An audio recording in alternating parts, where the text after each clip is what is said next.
The next game, Adelaide taking on Geelong Sunday at Adelaide Oval, your favourite ground, Gilly. Yeah, I know, it's a magnificent oval for the Power. Good to see Newton, Humbish, Jakey needs back for his first game of the year. For the Cats, Motlop's back in with Schroeder and Walker and Turlo. Mackey's out with a hammy, but they can make some changes, so Motlop might not be in. They'll make the changes because this game's on a Sunday. Adelaide Oval. Is that the best oval you played on, Matty? Yeah, I've been lucky enough to play there before the revamp a few years ago when I played in the sample, and I loved it. It was a beautiful ground to play at. Kev, if Port Adelaide were to win this game, you'd have to say that they'd be up there in contention for the grand final this year, but they're a much improved side. Oh, look, they've been fantastic. Yeah. Right from, Koshy down through the club. The new coach obviously has made an enormous amount of change in the staff at the club. But off the field as well as on the field. And, look, from where they were 3 or 4 years ago, it's just quite amazing, isn't it, really? And, I know that, when we beat them, the place, and that was only a couple of years ago, you wouldn't have known what was going to happen, but you wouldn't have believed what's happened. Chris, on paper, both teams look fairly even here. How do you see the game panning out? Yeah, I reckon it's very even. I think both teams have, obviously there's more experience with Geelong, but certainly the Power have got a young running team and everyone's spoken about it. I just can't see how a guy, what I would do straight away going up against Geelong is go and tag this bloke over here, because he consistently, week in, week out, gets a lot of the ball and sets up a lot of their play, and he's just getting under the radar at the moment. So make sure you put a hard tag on him. Aaron, I want to ask you this question. Geelong Cats last week, that was a tough game against the Hawks, right? So it would have took a bit out of them. They're going over to Adelaide Oval. Will that have an effect on with Port Power physically? Because Port Power, it's like the old Port Adelaide. They've got a lot of physicality back in their game and run. Yeah, well, I think obviously it was a really tough contest between Hawks and the Cats. What you've got to be mindful is with Port Power, they've got a lot of run later in the games as the game goes on, and their ball use is superb. And someone I reckon's been flying on the radar like Stokesy for Port is Ben Ebert. He's been amazing this year, so I reckon Geelong are going to have to keep an eye on him.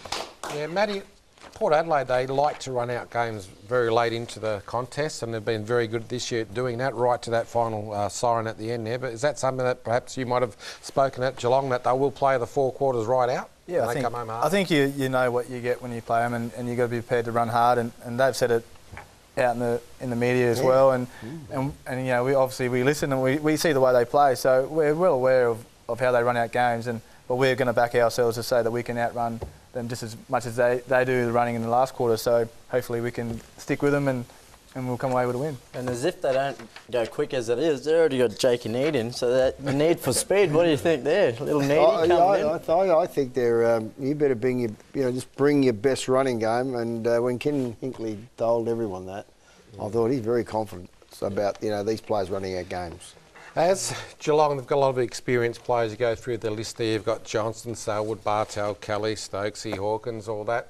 Does that give them a psychological edge? Does it give them an advantage with experienced players like that, or does Port just go out there and just go hell for leather, nothing to lose? It'd be fair to say, Port are probably going to go out there and attack the game as they do every week, but in saying that, as a player going into a game every week, you sort of tend to look at the names on the board, and hopefully for Port's sake, none of these guys get intimidated by some of the experienced and big-name players, but I reckon it's going to be a really close game, and this could potentially be your grand final. All right, let's get a selection then. Can I just say, I think this could be a sellout. A sellout game? I think it'll be a sellout game because there's 2 things that happen in Adelaide. First of all, Port are really playing extremely well.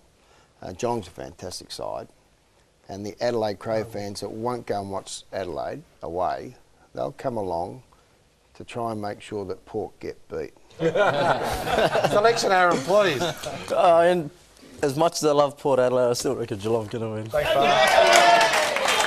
and Kev, your selection on this one? No, I think I'll go Port. I keep writing the Cats off. I'm not going to write them off anymore. I'm going to stay with the Cats. He's put them off. Really? You've got to get that. Yeah, look, I said that Geelong are the best side in the competition a week ago, so I'm going to stick with it. And Port will give it to them, don't worry, but the Cats will just get out of the line. Oh, you are. I reckon you just have $5 every day, $5 each way. Might come second, but second's last in our game. Kev, I was just... Better than just saying Cats. Kev, I was just thinking... Better than saying Hawks. Better than saying Port Adelaide. Might have put something to it.